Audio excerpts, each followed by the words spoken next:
Toyota Wigo was introduced in 2014 as part of Toyota's goal to provide affordable and reliable vehicle to all Filipinos. Meron tayo dito ngayong second generation Wigo in silver metallic, gray metallic, at yellow SE for the top of the line. Since 2014, the engine that Wigo uses in its unit is still the same as of today. Naging second generation lang ito since nagkaroon ng longer and wider dimensions way back 2018. Meron ulit tayong facelift dito sa Wigo this year at makikita natin ang sporty new grille and aggressive looking bumper, mas detailed ang liftgate na match sa kanyang front end.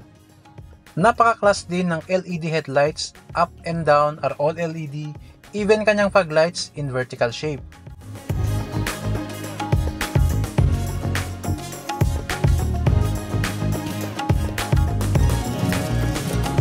Sa kanyang side profile, mapapansin ang new 14 inches alloy wheels wrapped in Bridgestone tires.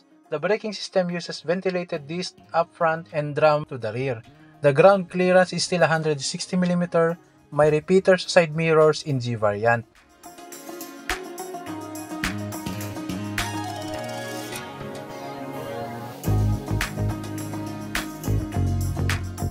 Tignan naman natin ang details sa likod ng automobile. Medyo pinaliit ang kanyang taillights wherein mas maporma siya para sa akin. Unlike the previous one na medyo massive, dito ngayon ay mas na-enhance ang indentation at wings details at the bottom of the car. May third brake lamp sa gitna at sporty cute little spoilers sa mga G variant. Wala tayong actual data pagdating sa total cargo space, but believe me, spacious is the right term for this car.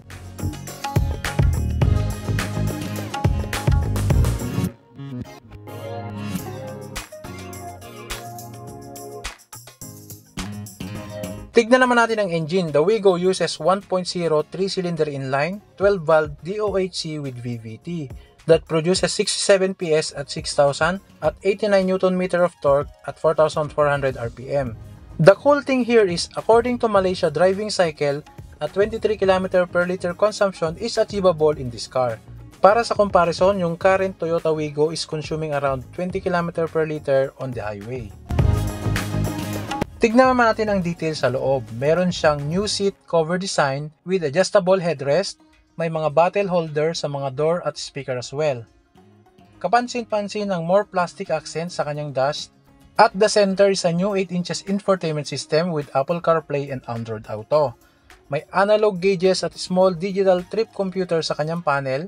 A button in each steering wheel, plastic accent in the aircon vents, push start button, digital aircon control at side mirror adjust button sa mga G variant CVT. The top of the line model has the DVR, front-facing camera for its safety features. Speaking of safety features, this car also equipped with SRS airbag, anti-lock braking system, and traction control.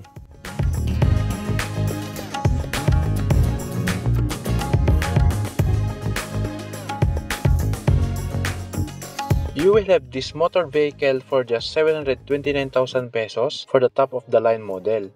Total down payment is 104,000 pesos and 14,941 for 60 months of term.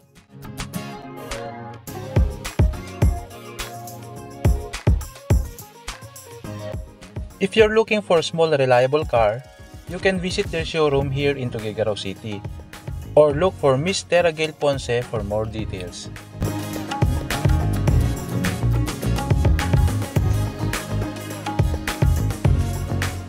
Shout out nga pala sa mga staff ng Toyota Tuguegarao, the manager, all to the security guards.